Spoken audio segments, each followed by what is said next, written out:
I'm proudly dyslexic. That's something I find really hard to say. When I describe myself as a gay man, that's just part of my identity and something I'm comfortable with saying. To say I'm dyslexic is much harder. In this Dyslexic Awareness Week, I want to talk a bit more about my experience of dyslexia. There are many dark stories I could tell, but I'll keep this light and focus on what I think is the experience of dyslexia in the modern work environment. Hi, I'm John, often the concierge of the world of the Raspberry Pi Pico, Pico 2, Robotics, IoT and other fun tech. Remember to subscribe and join the community. So if you have not already guessed it, this video is going to be very different from my normal tech focused videos. Feel free to skip, but if you have the time, please do watch.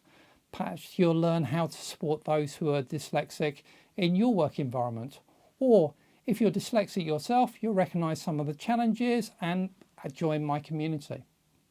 If you'd like this video and it helps, why not drop me a cash tip using the super thanks button below the video. Remember, I'm saving these up to get myself to open source in San Francisco next year, and I'd appreciate your help in getting me there, and I hope to see you there too. Please like the video and subscribe to my channel.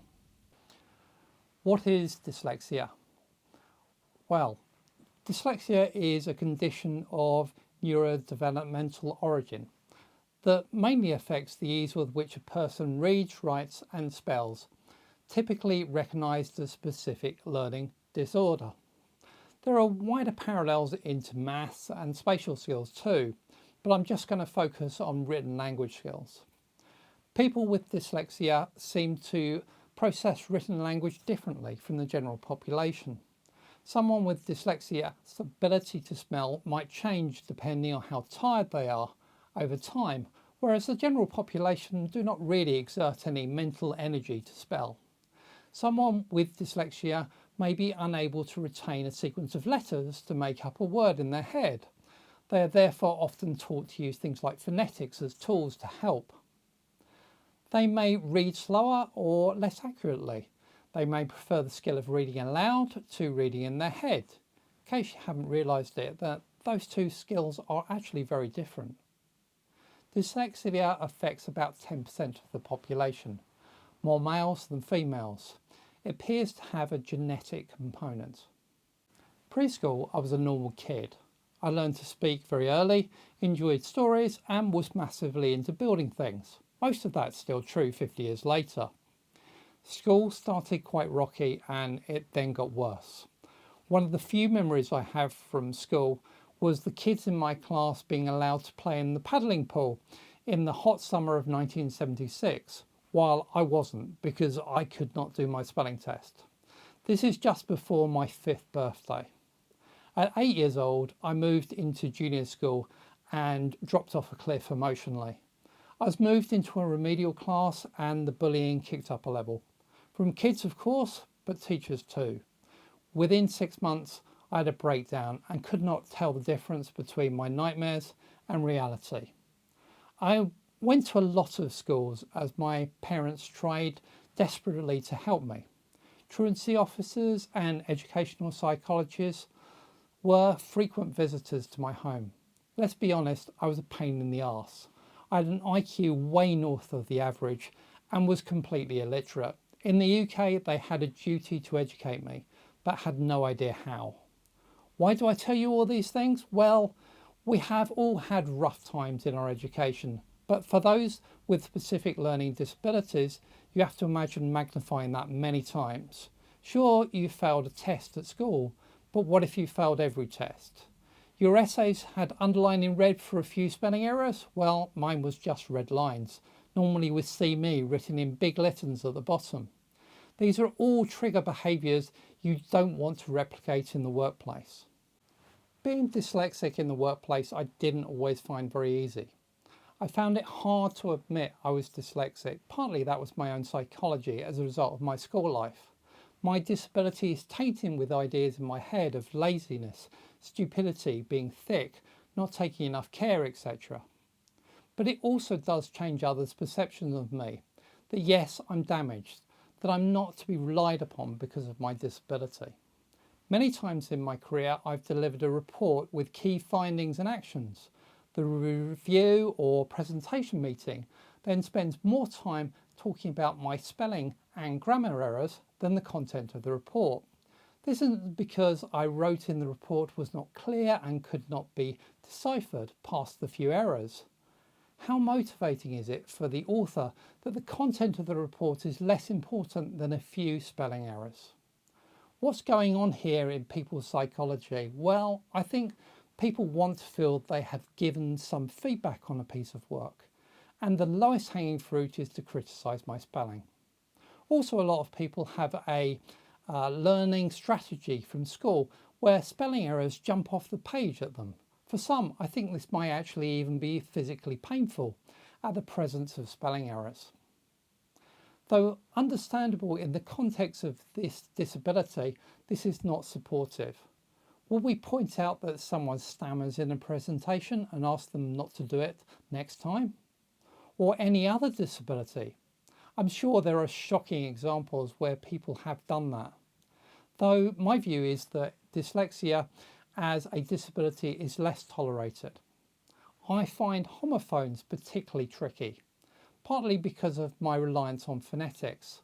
One of my kind colleagues tried to help me by showing me a website which gave homophones examples. To them, it must have been the case that within the last 50 years, no one had ever explained to me that homophones existed. Their intention was kind, but I didn't ask for their coaching though. They didn't ask me for permission to guide me on this either. They felt I should be told about this. This is insulting and inappropriate. That is a fairly extreme example. The most common response is for people just to tell me that there are a few spelling or grammatical errors in the document. They ask if I could fix them. Well, the answer is often no. If I could, I would have already done that. I guess this is better than my work being redlined and see me written in red letters at the bottom of the page though. So you're lucky enough to have a dyslexic person in your team. How can you support them? What would be my advice? Well, 1, ask permission. We all want to help, especially when you see someone struggling a bit. We don't have the right to do anything until we have their permission though. So always ask permission to help. Don't make an assumption. 2, ask how you can help. It's easy to make assumptions about what will help someone. I talked about the colleague trying to teach me about homophones. Don't just jump in and assume, but ask how. Little things in how you help will really be important to the individual. If they want you to proofread a document, how would they like the issues marked up? Do they want the correct spellings written out for them? Do they have preference on the colour to use? Certainly, I'd always ask people to avoid using red pen. For years, I used to turn off the feature in Microsoft Word that underlined spelling errors in red because I could not cope with it. 3, treat the content as having more value and more important than the spelling errors. This work has been done by the author to add some value to the company, society or group. When you review it and talk about it, focus on the value and the content, not the spelling and grammatical errors. In certain situations, of course, the spelling and grammatical errors need to get fixed, for example, before publication. They are of secondary importance to the content though, and make sure that comes over in your communication. How about if you are dyslexic? What have I learned? Well, 1, boundaries. It's okay to admit you are dyslexic. I know it's hard and I'm not great at doing it. Neurodiverse issues often seem not to be shared in the office environment, but it is okay. Everyone needs some sort of support, and it really does not diminish our value. In fact, I think different thinking approaches add value in the workplace. In opening up about this, we need to be clear on boundaries though, to be clear how we want to be supported and helped, to be clear on the behaviour that is not helpful. Set the expectations up front. 2, spell checkers are shit. Spell checkers in our word processors or email clients are absolutely rubbish, I think. Yes, they find spelling errors, but don't take any real notice of context. So if I use the wrong homophone or the wrong word entirely, they won't always help me. They then present you with a list of closely matching suggestions to fix the error. I find that suggestions difficult to tell apart, let alone work out which one is the one I want to use. Some other grammatical checkers are better as add-ons, but still not perfect. To find the right spelling, I find putting a sentence or phrase into Google search is the best option. It often quickly gets me to the right answer. 3. Tools slow you down. Use them sparingly.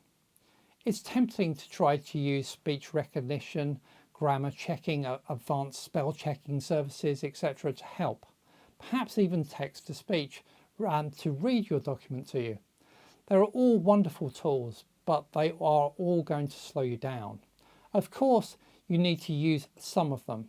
Use the ones that work for you and use them sparingly when you need them.